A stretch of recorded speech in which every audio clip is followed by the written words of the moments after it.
What is up, Shlomo? Let's light this menorah. Shalom and welcome, ladies and gentlemen. Welcome to the Ani Judaism radio broadcast. My name is Christopher Fredrickson. It's an honor and a pleasure to be with each and every single one of you here today. And we are going to be discussing something here today that I have discussed previously several times over the years, over the past 16 years, which is my advocacy for Aramaic Primacy.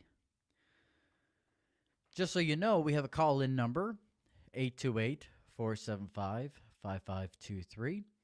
If you want to call in into the program at any point to either counter any of the things that it is that we are saying, or whether to give your analysis, that is welcome. That is absolutely welcome. So the call-in number is 828-475-5523. We do look at the chat and all that stuff, but we do end up paying more attention to the phone calls than we do the chat usually. Sometimes it takes me a little while to get to the chat. And you have to forgive me. I just got done eating something spicy, so I got the going on. Okay, so don't think that I'm not feeling well or anything of the sort. It's just, spicy food will end up doing that to me. Now, as I go into this, I first of all have to mention, so that it is that we do, so that we are all having everything addressed with me personally before it is that we get started into this. And do I have any sort of bias in terms of this? In terms of Aramaic and Greek primacy. And the fact is that I actually ended up doing a translation of the New Testament from the three oldest Aramaic sources. But at the same time, even here on my desk, which it doesn't have all of my Bibles, I actually have with me right here the Dalage. Okay, the Dalage, and the Dalage is a Hebrew translation from the Greek. Okay, I also have with me as well the Complete Jewish Bible here on the desk, which is a paraphrase from not Aramaic, but the Greek. And so I hold the Greek in very high regard. Many who go and do an Aramaic translation are not as fair to the Greek as I am.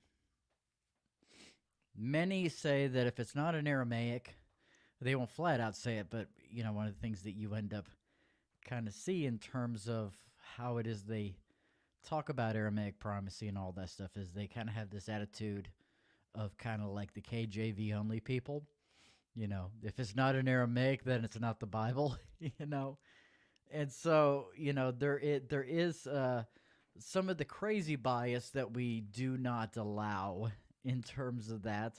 And it's something that I even brought up within the appendixes as well as the introduction to my translation. And my translation has gone through three different editions. It went through an edition once in 2010, which was basically Murdoch's text. There was no translation work that was done there. There was some transliteration work done in terms of key Aramaic phrases. And then I ended up going and doing an entire translation on the New Testament, spent 9 years doing so. From the Khabouris Codex, the Yonan Codex, and the Hoktan 1199 Codex. And the reason why it is that I use two older texts and one later text is if the Khabouris and the Yonan didn't necessarily agree, I would refer to the Hoktan. And so with that, it would kind of help me to kind of break the tie into, also really, give reverence to the Greek as well at the same time. Because the thing that you'll realize in terms of documents, if codexes of the Tanakh or Brit Hadashah, the Old Testament or the New Testament, is that you will find that no two codexes are exactly the same. One of the things I always end up hearing people talk about, who have not done translation, don't know the languages, don't know the manuscripts, is they will say, well, the original Hebrew manuscripts. Well, we have no original Hebrew manuscripts. We have a majorative text, known as the Masoretic text. And then we also have other really important base texts as well of Tanakh, of the Old Testament, which would be like that of the Greek Septuagint and the Aramaic Targums, which help us to better put together a majorative text like that of the Masoretic. The Masoretic, took into account the Targums as well as the Greek Septuagint. And so that's important to realize. That's very important to realize. I am very much a big Targums guy, and it's not because I'm, this big Aramaic guru, but I'm a big fan of the Targums for this reason. Now, the Targums are an Aramaic translation of the, if you get on Kelos, you got the entire Torah, the first 5 books of the Bible, also known as the Pentateuch.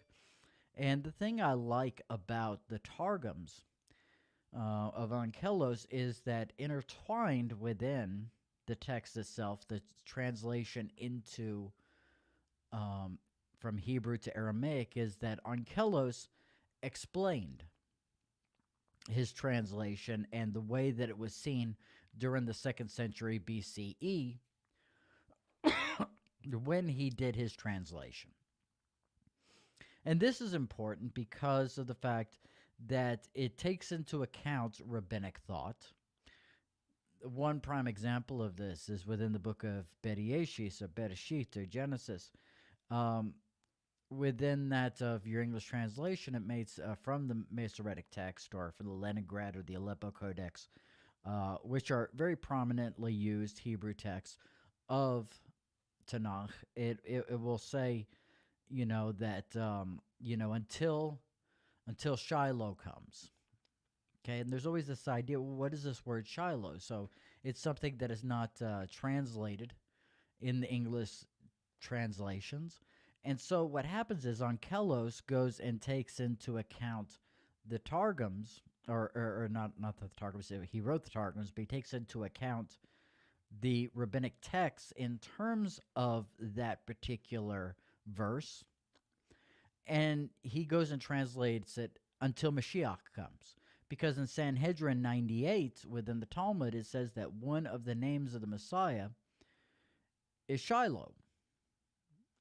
And so, he says this is a direct reference to Mashiach. So in the Aramaic translation of the Targums of the Tanakh, the Old Testament, he says, until Mashiach comes. So, and in many places as well, he'll go and explain what it is that a verse means within it based upon rabbinic thought. So that really helps us in many ways. The Targums are a big lifesaver in helping us to basically retain what the thought pattern was of particular verses through further explanation and through not changes but clarification onto the meaning of certain things that go untranslated, such as the word Shiloh. And so, these are all very important documents, and the Targums kind of is really left out of the discussion a lot of the times. We have the Targums of Onkelos, we also have the Targums of Jonathan, and they tend to really kind of go by the wayside in terms of our discussions upon that of biblical primacy and base texts, and taking into account when forming an English translation or a German translation or a Spanish translation or something of the sort. But I really think that because of this reasoning, as a rabbinic Jew myself, as a believer in Yeshua, who believes that Yeshua had taught Hasidic Judaism, I think that it is very important to see things not only through those eyes, but also historically as well, to see things through the eyes of different millennia. 2nd century BCE is going to give us a very good vantage point in how it is that the scriptures were interpreted during that era of time, which also goes into the time of our Messiah, Yeshua, as well. And so the Targums are very helpful in terms of this, especially if you're following biblical chronology in terms of hashkafa, of worldview, of, theology, of different sects and all these other things. And the various manuscripts that we have that come out from various sects in different regions of the world, whether they be translations or whether they be base texts and all these things that we have in existence, really help us to understand the formation of biblical thought and where it was then and how it differs from where it is now and how it differs within that of different regions of the world and, different sects of belief and all of these things. And so, to me, that stuff is interesting. It's not really interesting to everybody, but, for me, who's a person that, hours upon hours a day, even when I'm at work, luckily I'm one of the bosses there, so I can have a Bible in front of me. These are things that are constantly going through my mind. They're constantly things like language, constantly things like when was this text written, and all this stuff, who had formed this text and all that stuff to help me to understand, their theology and to, kind of backpedal and say, okay, well, this is the theology of a person from this denomination or this sect of belief. So it makes sense why it is that this was written in this way and this translation was used. Because when you have, Hebrew and Aramaic, they are fascinating languages. The Semitic languages are absolutely fascinating. We also have to throw Arabic in there, which is also a Semitic language as well. Because with these languages, we have within the Semitic language one word that can mean up to 5 or 6 different things. And so, the translator is always relying upon, or the team of translators is always relying upon their own internal bias. And we have to be honest because we all have internal bias. If we say that we don't, then we're really fooling ourselves. It's not something that's intentional. It's not something that's necessarily bad.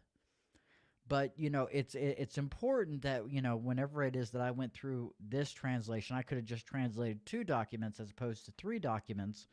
Whenever it is that I translated the 2 oldest Aramaic documents and then one to kind of break the tie when the 2 documents didn't agree. When I would go and do these and all that stuff, I would constantly go and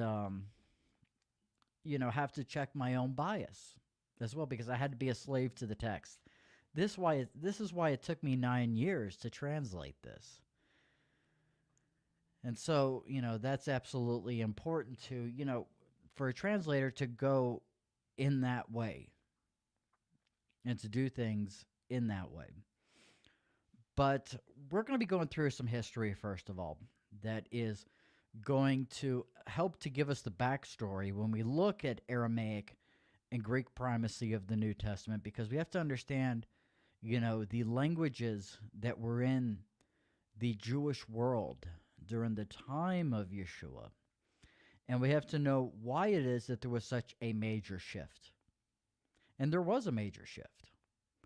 And this is why history also is a great teacher and a great tutor to us as we get into these particular things. One of the things that you'll notice is that Aramaic is indeed a very old language. We have Aramaic words and places, as a matter of fact. Machpelah, for instance, within that of the book of Bereshit or Bereshit or Genesis. We have that word in there, this place called Machpelah. And Machpelah is a word in Aramaic. We see in 1 Kings there's mention in there. It says, speak to us in the Armenian language, for we understand it. And so we have all of this. We have many times where Aramaic words are used through the Torah, through the Ketuvim, the writings, the Nevi'im, the prophets. We find that Aramaic is very prominent in the Hebrew text. And so this right here goes and draws us a map. One of the things with all of the texts of the Old Testament or the Tanakh that are within that of the Hebrew, and I'm going to focus in mainly on the three that I know well, the Masoretic, the Aleppo, and the Leningrad Codex that I have used for years, is that you will find within those texts, you will find Aramaic words. In fact, within Daniel, you'll find entire chapters in Aramaic. Not in Hebrew, but in Aramaic. You'll find that within there. We also have to realize that we get our letter structure. The Hebrew diffuse script, which all of us are familiar with, came from Aramaic Ashuri script. And that's something that a lot of people don't know. And so there was this incredible tie there with not only them being Semitic languages, but also that tie there as well as, you'd be going and reading Daniel, in the Masoretic, and you're like, the script hadn't changed. Well, it was the same script. We have two different scripts within that of Hebrew that are used today. We have the diffuse Hebrew script, which is also the Aramaic Ashuri script. And then we also have the Ivrit Katav, the Hebrew cursive script as well, that is used within Israel today for like menus and just it's a Hebrew shorthand, but and it looks similar to that of the diffuse script, of the script that you find within your interlinear and all that stuff, but there's a cursive style to it, like for instance the Aleph, if you do it in Hebrew, you have the straight line, then you have the line down, the line up. Within the Katav Hebrew script, you'll have which looks like a C and then a line, and all that stuff. That would be the Katav. But within Aramaic, we have several different scripts. We have not only the Ashuri, but we also have the Estrangela. We also have the Swadeya and the Surta script. So there's four scripts that are prominently used in Aramaic today. The particular documents that I used to translate the Ani Jewish Aramaic New Testament were in Estrangela script. And that really, it has some similarities to that of the later Arabic script. There's some major major parallels to those. But the thing that we must realize is that, first of all, during the times of Yeshua, the common people did not speak Hebrew. And this might seem shocking to a lot of people. Didn't speak Hebrew. Well, let's go over the history of this. During the time of Moshe Rabbeinu, the Jewish people had spoken Hebrew. During the times of Jeremiah, the people spoke Hebrew. During the times of Elijah, the people spoke Hebrew.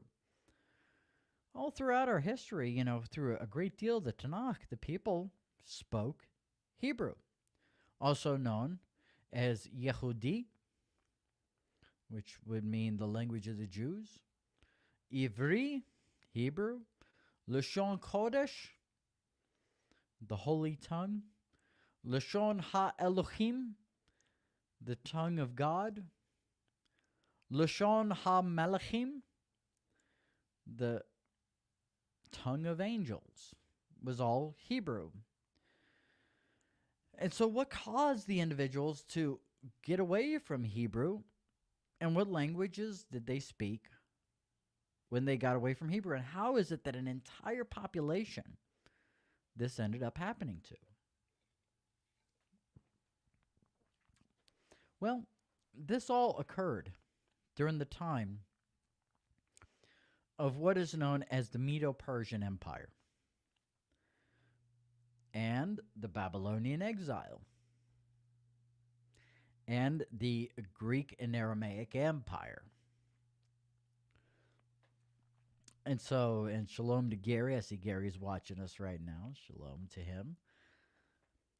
But during this time, what ended up happening is when the Jewish people were exiled from the land of Egypt, from the land of Israel, not the land of Egypt, the land of Israel. Big difference. um, During that time, they were going into lands that were speaking Aramaic. And so, upon doing that, the thing that you'll find with Aramaic is that the language is very similar to Hebrew. For instance, the word for life in Hebrew is chayi. Within that of Aramaic, it's chaya.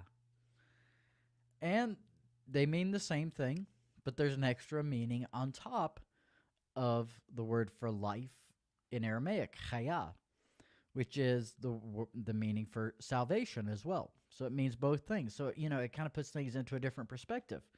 When you're reading your English translation, I am the way, the truth, and the life.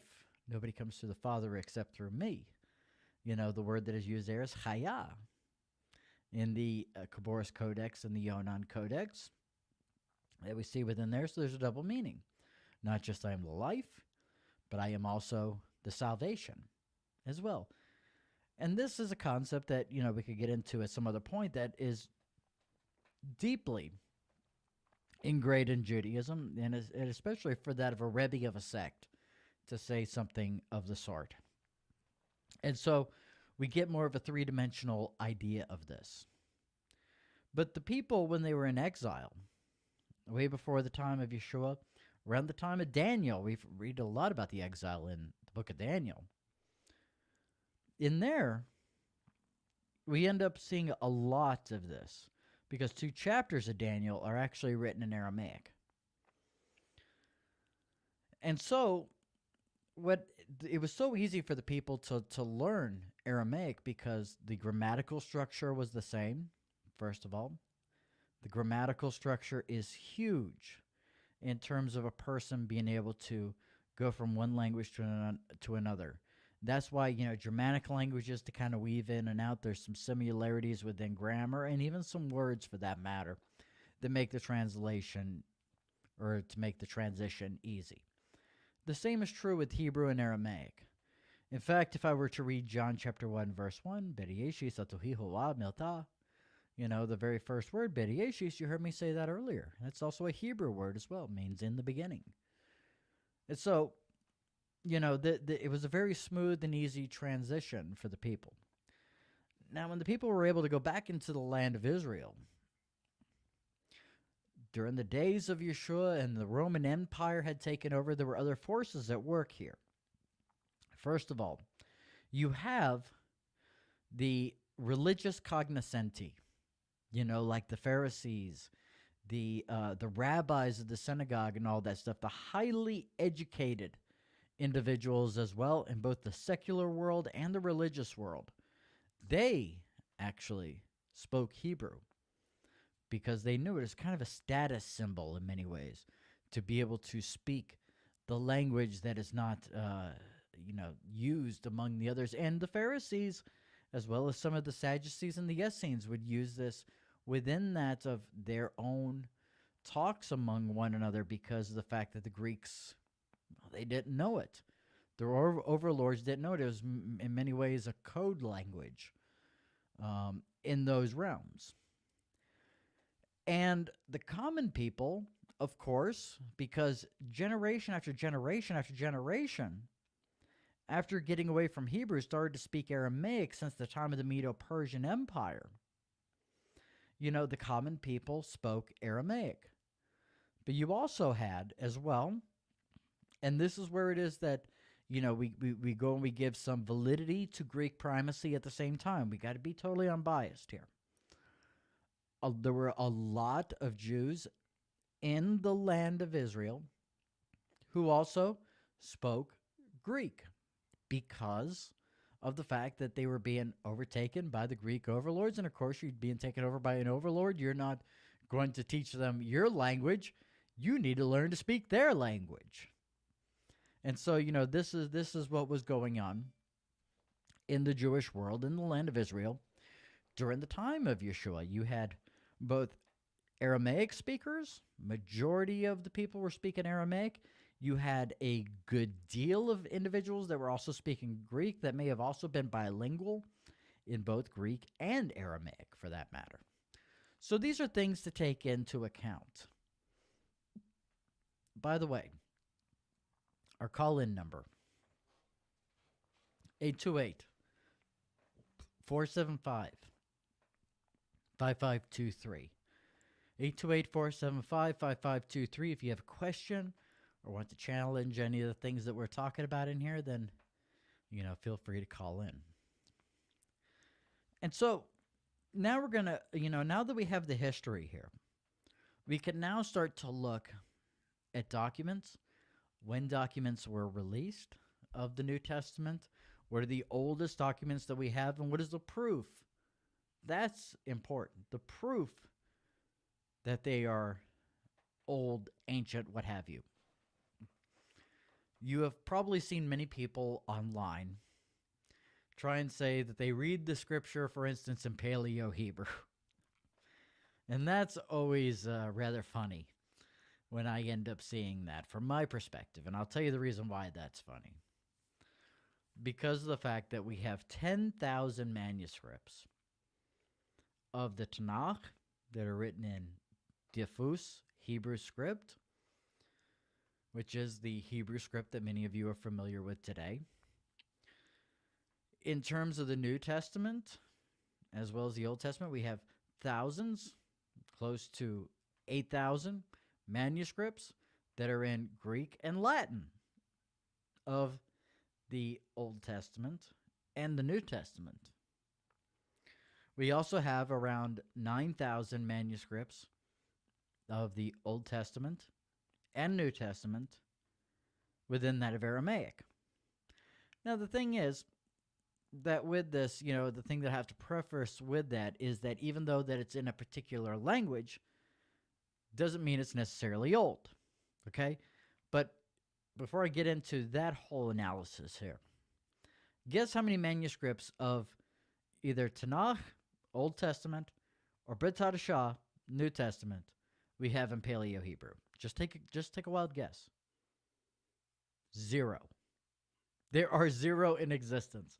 So you see a lot of people making translations from a text that doesn't exist. What many of them are doing is that they're taking a public domain translation, and then what they are going and doing is then going and changing some things around and all that stuff to make it their own text, using 1993's parody law that allowed musicians to make parody of popular songs and all that stuff and not be subject to copyright infringement. And so that very same parody law also carried on over into publications such as books as well. So, and plus in the day of self-publishing and all that stuff, I mean, there's a lot of wacky stuff out there. But the thing I was going to mention, first of all, is that even though it's like, we have a slew of manuscripts, you say you just used 2 manuscripts for the Ani-Jewish Aramaic New Testament, and then you used one that was from 1199. That doesn't sound old.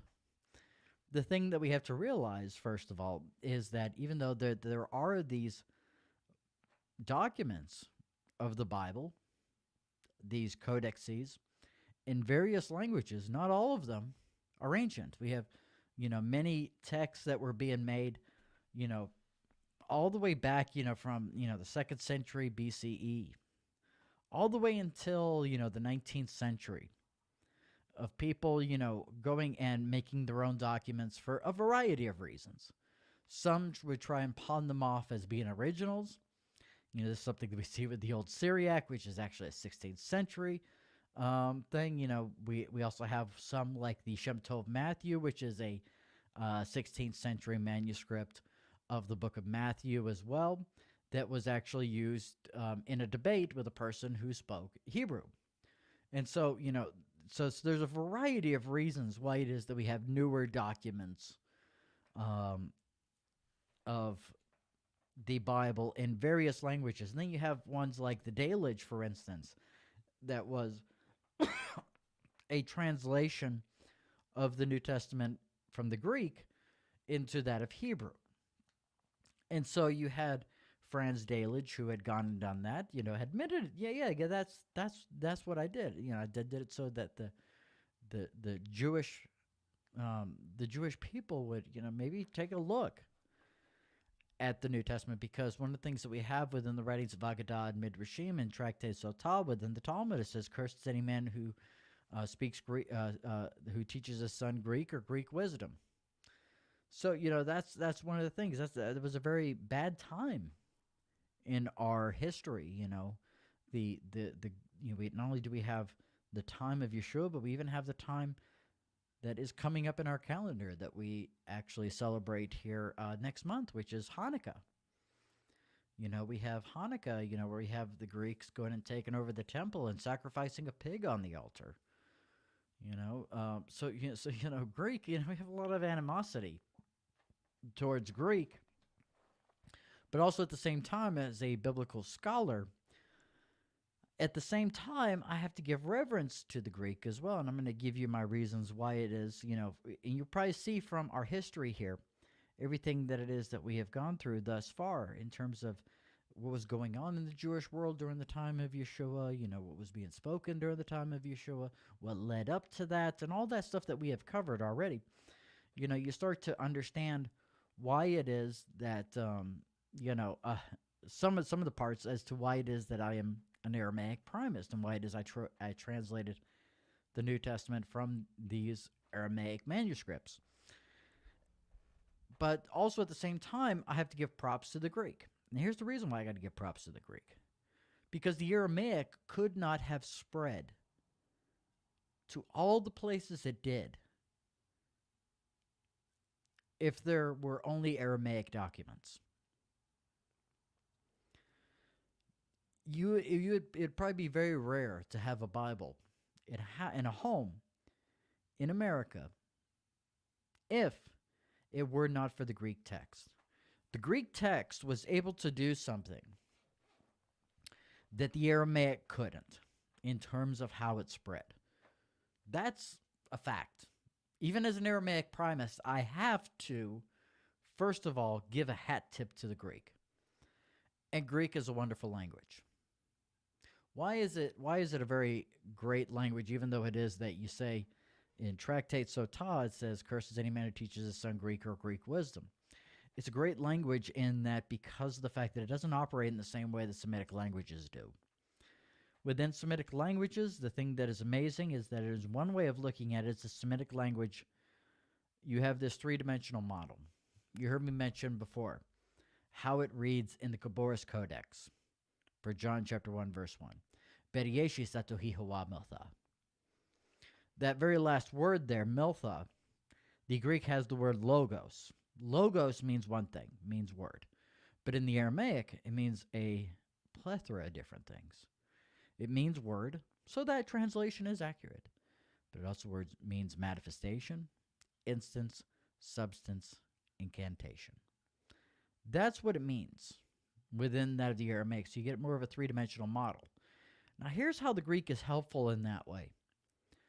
Because if you were to take a manuscript such as the Septuagint, Greek operates and Latin operates differently than Hebrew or Aramaic. Greek and Latin operate in a way to where one thing only means one thing. That's why it is we have, when you get into math and science and the classification of animals or different varieties of plants or birds and all that stuff, the thing that it is that are the Greek equivalents. Because, you take, for instance, certain animals that don't even look like us are 90, like around 98% the same, in terms of their genetic makeup as human beings. Though we look a lot different. But that 98%, I mean, my gosh. So, of course, you're going to need a language like Greek and Latin and all those things to help with the classification. Semitic language could not do that. Okay? So, this helps us in terms of being historians. Helps us in terms of being historians because with Greek and Latin texts, you are better able to understand what a theology is during a period in history or within a region of the world.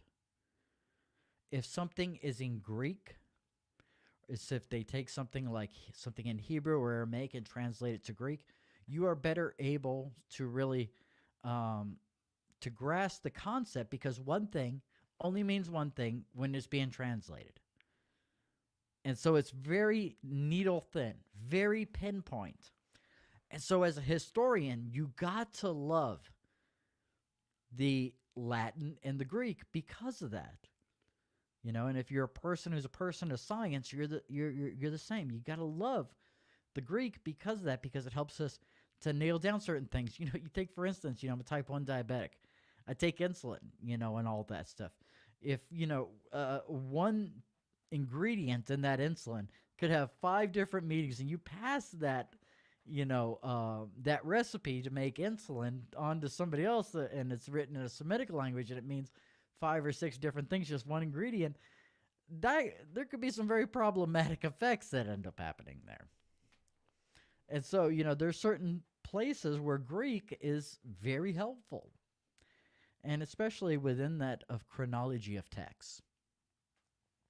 And especially within, when a Greek text comes out of a certain area of the world and is written at this particular time, you understand all the things surrounding it. Because, again, we go back to that premise. No 2 biblical manuscripts are exactly the same. Okay? And so, the thing that we end up finding within the Greek is we'll find many Aramaic words in the Greek that they didn't know how to translate. For instance, tailakumi, which is, even in your Greek translation Bibles, in the English version, there'll be a parenthesis that says, well, we think this means young woman. And so you have things like that basically saying, okay, well, these people are speaking Aramaic here. We may not know what this particular word means, so what we're going to do is we're going to transliterate that out in a Greek translation from an Aramaic document. And we find this in various places. Various places. There are many places, many names, and so on and so forth that are transliterated from Aramaic. There's not a Greek equivalent to it. So we have this very same thing that we have happening in the Tanakh. And now, you heard me talk about the roadmap earlier on. That we look at, first of all, the base texts of the Tanakh, such as the Leningrad Codex, the Aleppo Codex, or the Masoretic texts. We look at those manuscripts as a roadmap because we will find Phoenician words in there. We will find Aramaic words. And again, I mentioned entire chapters of the Tanakh in Aramaic. We will also find Greek words at some place. So essentially, there's this template that is made through every single old document of the Tanakh or the Old Testament. And so whenever it is that we look at, for instance, the Gaboris Codex and the Yonan Codex, it follows the same model. There are many times within the within that of the Gaboris and the Yonan and even within the Hokten that we have this same model happening. We find Hebrew words in there. We find Phoenician words. We find Greek words in there as well. For instance, I started to doubt myself whenever it is I was translating the Yonan Codex and the Gaboris Codex. I was like, wait a minute here. What is this word in Aramaic here? Evangelium. What is that? That doesn't make any sense in Aramaic. It's a Greek word, come to find out. I had a friend who looked it over and he's like, how do you say that? I say, that's evangelium. And he goes, oh, that's a Greek word. And so there were several times that I'd have to go and say, hey, dude, is this a Greek word as well? So, because I don't know Greek. I know Hebrew and Aramaic. But it's interesting because there are all these other languages that are sprinkled all throughout these Aramaic documents. And that was done in a way to stay in the same formula and the same blueprint of the Tanakh.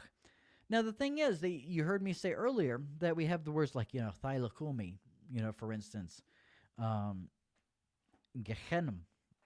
within that of the Greek text. They say, wait a minute, you got some Aramaic words that are sprinkled out all throughout there. Yes, but it doesn't operate in the same way. It doesn't operate in the same way. Because the way that it operates within the Greek text is that it's an obvious translation. Because you have the translators basically stop and say, well, we think it means this. Okay, and you'll have the parentheses, but there's also other evidences as well. One of the things that a lot of people don't know about me is that I actually used to be a darn good anti-missionary many years ago. Yeah, believe it or not, I actually used to be an anti-missionary. There were two things that brought me to Yeshua HaNotzri. Two things that brought me to Yeshua of Nazareth. The first was learning the ways of Judaism when I was going through my conversion and ordination. I'd have to read Talmud. I'd have to read Zohar. I'd have to read the words of the sages, and most notably Rebbe Nachman. I mean, several hours a day of reading Rebbe Nachman because I was, going and converting and being ordained through Breslev. And so a lot of Rebbe Nachman, a lot of Rashi, a lot of Rambam, a lot of the words of the sages. And it was crazy because I was sitting over there going, this is talking about that Jesus of Nazareth. I mean, the formula fits here. But I ended up leaving Yeshua way before then because of some of the things that I mentioned before. People translating texts that were just taking a public domain version of the Bible and then saying, oh, look, I translated this from Paleo-Hebrew. I translated this from Diffuse Hebrew. I translated this from Aramaic. And there were issues because I would go and look at these base texts and be like, wait a minute here. You say that this is old? Oh, yeah. This was written around 400 CE. Why does it then have not the type of Nakud that was used during that time? Instead, it has the Nakud from that of the 13th century. So these things were highly problematic. And here's one of the things that I would always tell individuals, whenever it is that, a missionary would try and come to me and I'd have to go and combat them. One of the things that we end up seeing within that of Matthew chapter 1 is that it tells us in there that there are 3 sets of 12 generations. That we have 3 sets that equal out 42 generations. We should have 42 generations within Matthew chapter 1. Now, if we were to go through and we would go and count the generations that are listed there, go 1, 2, 3, 4, we go all the way down every single time. No matter how many times we count, we only get 41. There's a problem there. And so this is one of the evidences of Aramaic primacy. Because what if I were to tell you that there are 2 Josephs that are mentioned? 2 Josephs. Well, verse 16 of chapter 1, we have a word that is used in there, in the Aramaic. It's the word gaura in Aramaic. Now, the word gaura has many different meanings. Again, Semitic language, okay? And so one of the meanings that is used in there It refers to Joseph or Joseph or Yosef as Gaura. Now, the word Gaura has several different definitions. It can mean father, it can mean guardian, it can mean protector, and it can mean husband. Basically, as an all-encompassing thing, it means protector, which all of those individuals, a guardian, a husband, a father, all those things, they are they are a guardian. Okay? So if you were to have to just pick one word, it'd have to be guardian. We then see that Mary is, that she has married a man named Joseph. I would say that there are two Josephs here, two Josephs. One being either a father or stepfather of Mary, the other being her husband. Now, if a person was going and translating, they see the word Gaura is used twice, one for the first Joseph, and then the word Gaura is used again for the second, and so therefore, they think it's the same one. So then you have this error in terms of textual criticism, okay? I'm not saying that the Greek is faulty, but there is textual criticism that we need to look at. As scholars, we need to do our due diligence. And so when we see that there's two different Josephs, we see that there are two individuals there, which make it 42 generations as opposed to 41, which equals out perfectly in the math that it gives within chapter 1 of Matthew. There are several other places where this happens. For instance, we all know the story of Simon the leper, right? Well, the issue there is that this would be another thing that I would look at when I was an anti-missionary. Somebody would bring that up and be like, okay, you believe that New Testament, right? Oh, yeah.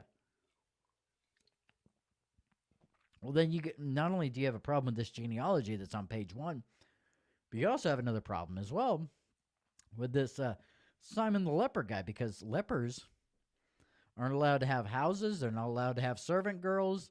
They're, and of course people, who are, not inflicted with leprosy can't go and just, go and hang out and all that stuff.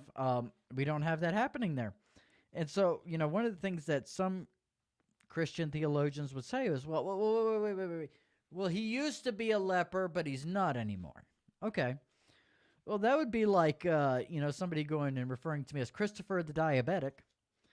And then let's say that I ended up getting cured of diabetes somehow, some way, maybe from the grace of Hashem. I got cured of diabetes. Baruch Hashem for that, right?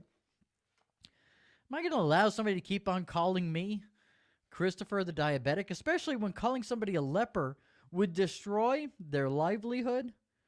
It would make them a social leper in many ways if somebody is still going and calling you a leper after it is that you don't have leprosy anymore.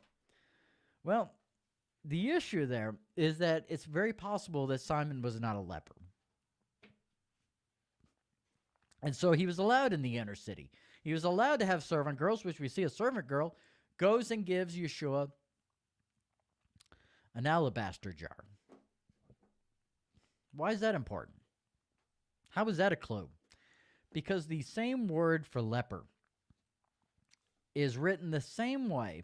If there is no nakud, it is written the same way as the word for jar maker. Notice that the servant girl gives Yeshua an alabaster jar. So there's no contradiction here. It proves that this is not a made-up story, because Simon very well could have not been a leper, but a jar maker instead. And so this is one of the things that we learn from the Aramaic, because we then are able to realize that the Greek could have said, okay, well, this particular word means husband, in terms of Matthew chapter 1. And so therefore, there's only one Joseph, and it's just the husband Joseph. So both these Josephs that are mentioning are the same one, but we say no, no, no, it's two different ones. We have 42 generations there. And then the same issue we have as well with there not being any Nakud in the Khabouris Codex and the Yonan Codex, where the word could either be leper or the word could be jar maker. It seemed to have more of a oomph to many if it was translated as leper as opposed to jar maker, because that would indicate some sort of healing of leprosy and all that stuff. So, the thing is that this provides us evidence that the Greek text could very possibly have been translated from one of these two or another Aramaic manuscript that either has not been found or is no longer in existence anymore. Personally, I believe that the Khabouris Codex and the Yonan are the oldest that we have in existence right now, based upon not only those factors of textual criticism and of history, but also based upon something else as well. Some people try and date, for instance, the Khabouris Codex to 14th century. And this is where it is that they get faulty in terms of this. These are individuals who are not linguists. These are individuals who are, dealing with carbon dating. These are scientists that are dealing with this. And nothing against science at all in any way, shape, or form. But within the Khabouris Codex, one of the things that you'll find is there is a bookmark on certain pages that is known as cuneiform, okay? And this bookmark says, okay, we had a page that was damaged. It had to be replaced. This scribe went and replaced it by, copying it exactly on this particular date, this particular time, this particular place, and this is the new permanent page within the codex, okay? So if a person doesn't know about cuneiform and they don't know about the these bookmarks that are in there and don't know Aramaic, and they say, okay, we have a complete document here, okay? Not realizing that pages were replaced at some point, because it's right there in the foot in that bookmark on those pages. And they go and they say, okay, I'm just going to take a little snip of this, and it's a page that was gone and copied during the 14th century. They'll go and they'll take that little snip, and then they'll go and carbon test it, And, I know there's debate as to whether or not carbon dating is correct or not. I understand that debate, but I'm not going to rely upon that debate. Instead, I'm going to say, basically, it's very possible that they took a page that was copied during the time of the 14th century and then dated it to that time, because there's several different things to also realize at the same time. The Estrangela font was not used in the 14th century. It started to go the way of the Swadea script in Aramaic around the time of the 11th century. So that is problematic to say that it's 14th century based upon the script itself. Secondly, we had Aramaic Nakud that was above the letters in the Estrangela script, in which it is that the Khabouris Codex and the Yonan Codex are written in around the time of the 6th century. So if it was later, how come it doesn't have it doesn't have any Nakud within it? Because, the Nakud, if we are detectives, like on CSI or on the show Elementary or Psych or something like that, any of those detective shows, if we are good detectives, the things that we are going to do is we're going to look at everything that's surrounding it. We have to say, if we're looking at a text and we're doing textual criticism, we have to say, okay, first of all, the diffuse script, has its variations throughout the years. If we're talking about Hebrew, Was it the diffuse script that was around during the time of Yeshua? Was it the diffuse script that was during the time that is also known as Rashi script? That's going to give us some an indication onto certain things. And then there's the various levels of Nakud, different types of Nakud. Is the Nakud above? Is the Nakud below? Is there not any Nakud? Well, if there's not any Nakud, we could does that automatically chalk it up to being to be an ancient? No, because even Torah scrolls today, that we use in the synagogues don't have Nakud, and so there's all of these factors that it is that we have to look at and that we have to test all of these things, and so therefore that I know I just mentioned a few things, but this was what I was doing when it is that I came back to Yeshua and I said I cannot disprove the Khabouris Codex manuscript. I cannot disprove it. And that's when I started to translate this translation of the New Testament from 3 old Aramaic manuscripts, 2 of which I believe the Greek was translated from. The Greek was translated from the Khabouris Codex and the Yonan Codex, is what I personally believe. Again, I'm not going to diminish Greek in any way, shape, or form. The Greek is amazing. The Greek traveled around the world in a way that Aramaic couldn't. So, the thing is that if this is not anything that interests you, and I work with a lot of people who are Greek Primists. There are actually 20% of scholars. Scholars. I don't take that word lightly. 20% of scholars believe that the New Testament, its originals, were in Greek and Latin. 20%. That's not a small number. It may seem like a small number, but when you look throughout the scholarly community, that is not a small number. 70%, even though they can't agree on what manuscript, say that the New Testament was originally written in Aramaic. 70%. Personally, I believe it's the Khabouris Codex and the Yonan Codex. And those are my reasons why. I'll wait just a couple of minutes here and see if we have any phone calls from any of our listeners. If you want to go and call in and combat me or, give any of your analysis on any of this, you can call in at 828-475-5523. Again, that's 828-475-5523. And let's see here. What is it that I can do to waste time until seeing if anybody calls in? Well, first of all, make a point to go and check out our website. Our main website is anijudaism.com. Go and check out our website where we have articles. We have the archives, the audio archives of all of these, a link to our Vimeo channel where you can get these videos on demand and all that stuff. You can also go and download our Roku channel as well. We also have a radio station as well that is linked to our website over there as well. And also, I forgot to mention, I should let you guys know how to get this, as a matter of fact. If you listen to this whole thing and you're like, I want one of these, you can actually go to our website, anijudaism.com, and click on the bookstore tab. We have 2 different hardback covers of this, and we have this right here. I got the paperback with me right over here. Do I have a hardback on the desk? No, I don't.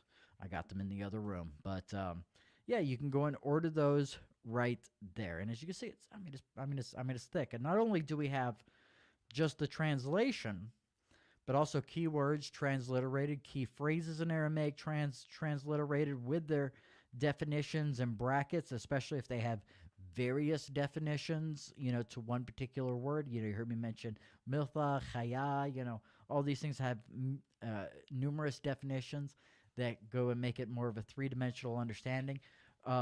There are over 300 words and phrases that we do that with in here to help you to learn Aramaic vocabulary and all that stuff, and to really kind of immerse yourself into the world of Yeshua and all that stuff. Another thing that we have in there is probably about 60 pages, maybe 70, of appendixes. And within the appendixes, we also included something that we don't believe is scripture, but we do believe is very helpful for young believers known as didache. Okay, which actually there is no Aramaic translation of didache.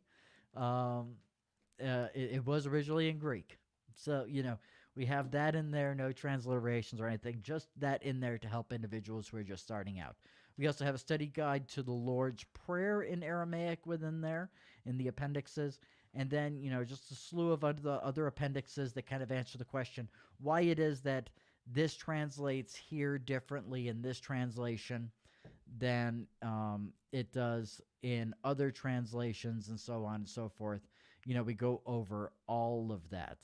So, make a point to go and check that out. You can go to anijudaism.com and click on our bookstore tab and get your copy right there. All right.